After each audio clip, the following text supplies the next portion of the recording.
Video like जरूर कर लीजिए और ऐसे वीडियो लगातार फ्री में पाने के लिए चैनल को तुरंत सब्सक्राइब कर लीजिए और बेल आइकन को जरूर टैप कर लीजिए ताकि आगे भी सारे वीडियो आपको मिलते रहे। यूट्यूब में फॉलो करते हैं तो प्लीज ये वाला फ्री टेलीग्राम चैनल जरूर ज्वाइन कर लीजिएगा। सारे नोटिफिकेशन सारे अपडेट यहीं पे आते हैं, ध्यान रखिए।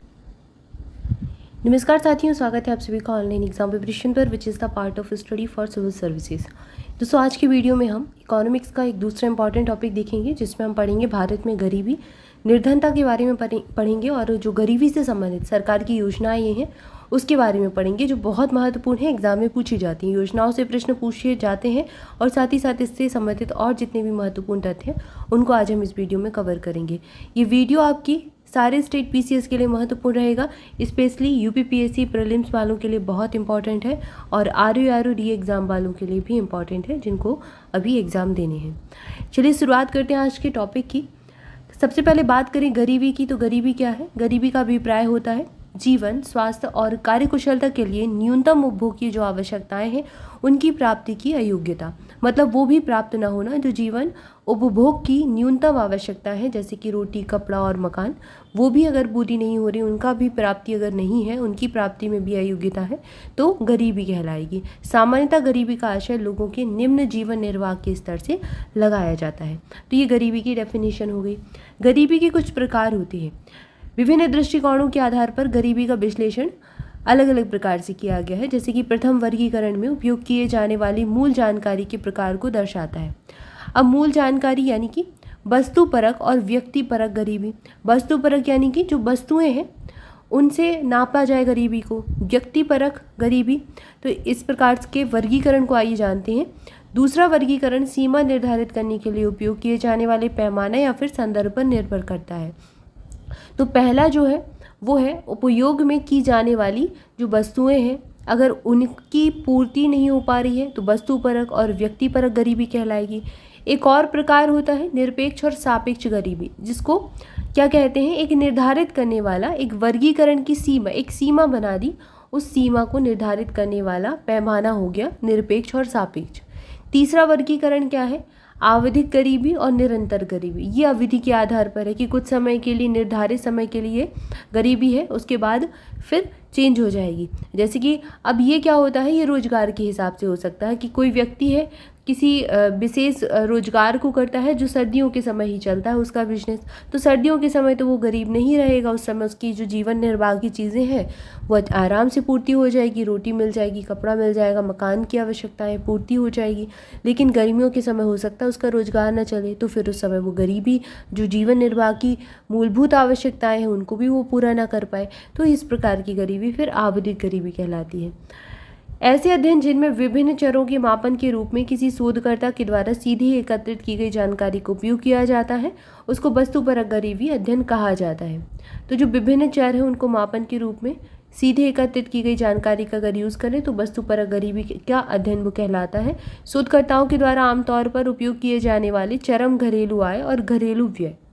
आय और व्यय, ठीक है, आय कितनी है, व्यय कितना है, अगर सीधा हमने ये देखा, इस आंकड़े के आधार पर हम अगर चीज़ों को देख रहे हैं तो वो वस्तुपरक गरीबी है, ये इसके बारे में बताया गया है। निरपेक्ष गरीबी किस स्थिति को कहते हैं? तो वो स्थिति इंगित करती है जब कोई व्यक्ति भोजन, आवास और वस्त्र जैसी मूलभूत आवश्यकताओं, जो मूलभूत वस्तुएं हैं और सेवाओं का खर्च वहन करने में सक्षम न हो, तो उसको निरपेक्ष गरीबी कहेंगे। इन आवश्यकताओं को शरीर के संचालन हेतु आवश्यक न्यूनतम पोषक आहार के रूप में भी व्यक्त किया जाता है। भारत में इसी मापदंड को अपनाया भी गया है। इस संदर्भ में योजना आयोग द्वारा दैनिक रूप से आवश्यक आहार की न्यूनतम मात्रा ग्रामीण क्षेत्रों के लिए 2400 कैलोरी रखी गई है और शहरी क्षेत्रों के लिए 2100 कैलोरी निर्धारित की गई है। यहाँ से प्रश्न आयोग ने पूछा है कि ग्रामीण क्षेत्रों के लिए कितनी मात्रा निर्धारित है और शहरी क्षेत्रों के लिए, तो 2400 और 2100 का आंकड़ा याद रखें।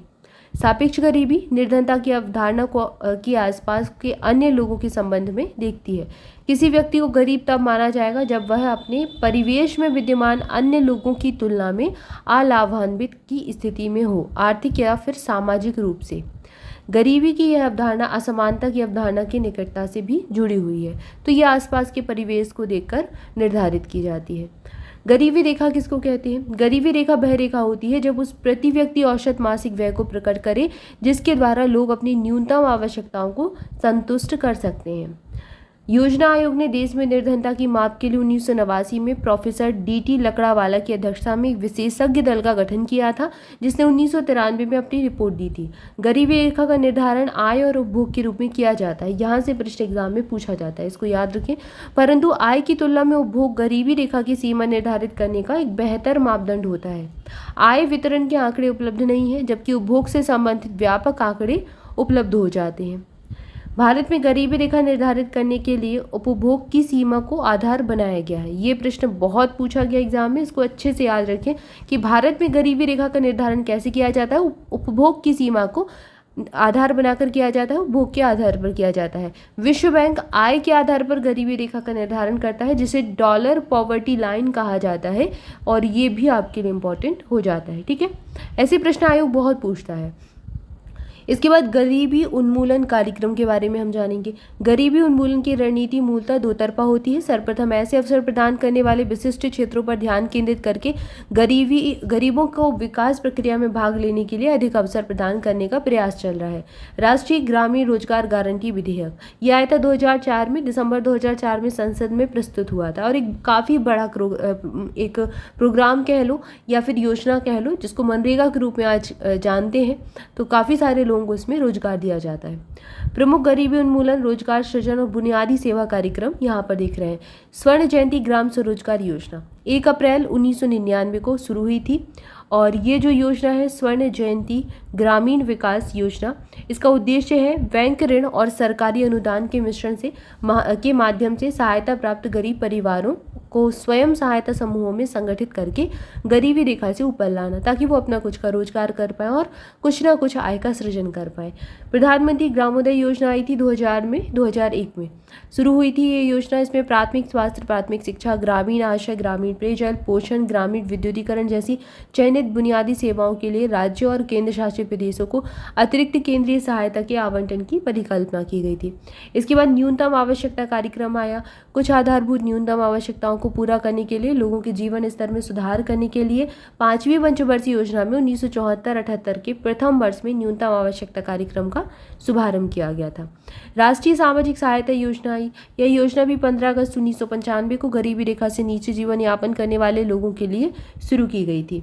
इसके बाद सामूहिक जीवन बीमा योजना आई। यह योजना ग्रामीण क्षेत्रों के लिए 1995-96 के दौरान शुरू हुई थी। राष्ट्रीय काम के बदले अनाज कार्यक्रम, ये बहुत एग्जाम में पूछा गया है। ये जो योजना है, इसके अनुसार अनुपूरक श्रम रोजगार के सृजन में तीव्रता लाने के उद्देश्य से देश के 150 सबसे पिछड़े जिलों में 14 नवंबर 2004 को राष्ट्रीय काम के बदले अनाज कार्यक्रम का शुभारंभ किया गया था। 2004 में इसकी शुरुआत हुई थी 14 नवंबर के दिन। संपूर्ण ग्रामीण रोजगार योजना ये 2001 में शुरू हुई थी। इसका उद्देश्य था सभी ग्रामीण क्षेत्रों में अतिरिक्त श्रम रोजगार प्रदान करना और इस प्रकार खाद्य सुरक्षा और पोषण स्तर में सुधार लाना। ग्रामीण आवास, इंदिरा आवास योजना 1999 सन 2000 तक संचालित इस योजना में गरीबों के लिए निःशुल्क में घर बनाने की योजना थी, जो कि अभी प्रधानमंत्री आवास योजना के नाम से भी जानी जा रही है। प्रधानमंत्री रोजगार योजना, इसकी शुरुआत 1993 में शिक्षित बेरोजगार योजनाओं को आर्थिक रूप से व्यवहार्य गतिविधि स्थापित करने में सहायता करके स्वरोजगार के अवसर उपलब्ध कराने के उद्देश्य से हुई थी। अब इन योजनाओं को किसी न किसी रूप में परिवर्तित करके वर्तमान में भी चलाया जा रहा है। इनके नाम बदल चुके हैं, लेकिन अभी क्या है, एग्जाम में जो है वो पूछे जाते हैं तथ्य। एग्जाम में आपसे प्रधानमंत्री रोजगार योजना पूछा जाएगा कि कब शुरू हुई थी, 1993 में। तो ये वर्ष जरूर याद रखें, चाहे तो अलग से नोट कर लें। प्रधानमंत्री ग्राम सड़क योजना, बहुत ज़्यादा इसने काम किया है देश में। दिसंबर 2000 में 100% केंद्र सरकार द्वारा प्रायोजित योजना, इस पर देखिए हाईलाइट भी किया गया है, याद रखें 100% ये केंद्र प्रायोजित योजना थी और इसको शुरू किया गया था। इसका लक्ष्य था 10वीं पंचवर्षीय योजना की अवधि के अंत तक ग्रामीण क्षेत्रों में 500 व्यक्तियों या फिर उससे अधिक आबादी वाली असंबद्ध बस्तियों को ग्रामीण कनेक्टिविटी प्रदान करना। सूखा प्रवण क्षेत्र कार्यक्रम, रेगिस्तान विकास कार्यक्रम और एकीकृत बंजर भूमि विकास कार्यक्रम, इसको शुरू किया गया था कब, 2004-05 में शुरू किया गया था। अंत्योदय अन्न योजना, ये दिसंबर 2000 में शुरू की गई थी और इसमें क्या था, लक्ष्य सार्वजनिक वितरण प्रणाली के अंतर्गत गरीब परिवारों को गेहूं के लिए 2 रुपये प्रति किलोग्राम, चावल के लिए 3 रुपये प्रति किलोग्राम की अत्यधिक रियायती दर पर खाद्यान्न प्रदान किया जाना और जारी करने का पैमाना जो प्रारंभ में 25 किलोग्राम प्रति परिवार प्रति माह था, मतलब एक परिवार को एक माह में 25 किलो अनाज दिया जा सकता है, जिसमें 3 रुपये का चावल मिलेगा, 2 रुपये का गेहूँ प्रति किलो। और 1 अप्रैल 2002 से इसे बढ़ाकर 35 किलोग्राम प्रति परिवार कर दिया गया था। मतलब 35 किलो प्रति परिवार प्रति माह दिया जाता है। स्वर्ण जयंती शहरी रोजगार योजना, ये शहरी स्वरोजगार कार्यक्रम और शहरी वेतन रोजगार कार्यक्रम के दो विशेष घटक हैं, जिन्हें दिसंबर 1997 में शहरी गरीबी उन्मूलन के लिए कार्यान्वित विभिन्न मौजूदा कार्यक्रमों के लिए प्रतिस्थापित किया गया था। वाल्मीकि अंबेडकर आवास योजना दिसंबर 2001 में शुरू हुई थी और ये जो योजना है इसमें झुग्गी वासियों के लिए आवास इकाइयों के निर्माण और उन्नयन की सुविधा प्रदान की गई थी। प्रधानमंत्री अभी आवास योजना चलती ही है। तो यहाँ पर हमने विभिन्न गरीबी उन्मूलन, रोजगार सृजन और बुनियादी सेवा के कार्यक्रम देखे। अब ज़्यादातर कार्यक्रम गरीबी उन्मूलन के आप देख रहे हैं या तो अनाज से संबंधित है या रोजगार से संबंधित है या आवास से संबंधित है, क्योंकि व्यक्ति की मूलभूत आवश्यकताएं रोटी, कपड़ा और मकान होती हैं, इन्हीं को पूरा करना है। और अगर इनका जो ये आवश्यकताएं हैं किसी व्यक्ति की पूरी हो जाती है तो वो जीवन निर्वाह की आराम से जीवन निर्वाह अपना कर सकता है और गरीबी रेखा से ऊपर आ सकता है। तो ये सरकार का प्रयास रहता है। तो यहाँ पर हमने कुछ महत्वपूर्ण योजनाओं को देखा और एक इंपॉर्टेंट टॉपिक को कवर किया है। आज की वीडियो में इतना ही। वीडियो कैसा लगा कमेंट करके जरूर बताइएगा। वीडियो को लाइक जरूर कर दें, चैनल को सब्सक्राइब भी कर लें। स्टडी फॉर सिविल सर्विसेज के पेड बैचेस से जुड़ने के लिए इन नंबर्स पर कॉल करके, स्क्रीन पर आपको 3 नंबर दिए गए हैं, इनमें से किसी पर भी कॉल करके जानकारी ले सकते हैं।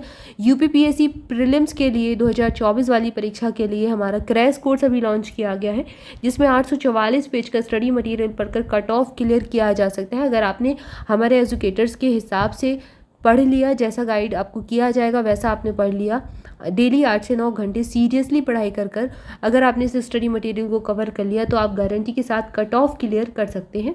तो कट ऑफ क्लियर करना चाहते हैं बहुत ही कम समय में तो उसको आप ज्वाइन कर सकते हैं। पूरा स्टडी मटेरियल सिलेबस के हिसाब से बायलिंगुअल अवेलेबल है, तो आप किसी भी माध्यम को है इसको ज्वाइन कर सकते हैं। Thank you for watching this video. स्वस्थ रहें, मस्त रहें, मुस्कुराते रहें, पढ़ाई करते रहें। मिलेंगे नेक्स्ट वीडियो में। Thank you so much.